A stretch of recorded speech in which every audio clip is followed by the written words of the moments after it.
Saint Mark the Evangelist was a companion of the apostles and the traditional author of the Gospel of Mark, remembered as a missionary, teacher, and martyr. The life of Saint Mark. Tradition holds that Mark, also known as John Mark, was born around 12 AD, possibly in Jerusalem or Cyrene. He was part of the early Christian community and closely connected to the apostles. Mark's mother's house in Jerusalem was a meeting place for Christians. After Peter's miraculous escape from prison, he sought refuge there. Mark later traveled with Paul and Barnabas on missionary journeys, though he briefly returned to Jerusalem, causing tension with Paul. Eventually, they reconciled. Mark is credited with writing the second synoptic gospel, the shortest and earliest of the four. His account emphasizes Jesus as the suffering servant and triumphant Son of God, offering vivid, fast-paced storytelling.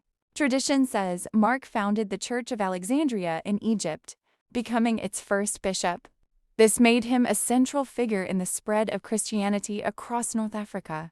Around 68 AD, Mark was martyred in Alexandria. Accounts describe him being dragged through the streets during a pagan festival until he died. St. Mark Feast Day is celebrated on April 25th in the Catholic, Anglican, and Orthodox traditions. He's the patron of Venice, where his relics were brought in the 9th century. The magnificent St. Mark's Basilica in Venice stands as his shrine. Mark is often represented by the winged lion, symbolizing courage and the royal dignity of Christ. St. Mark began as a young follower in Jerusalem, opening his family's home to the apostles. He journeyed with Paul and Barnabas, learning the challenges of missionary life. Later, he became Peter's close companion, recording the apostles' preaching in what became the Gospel of Mark.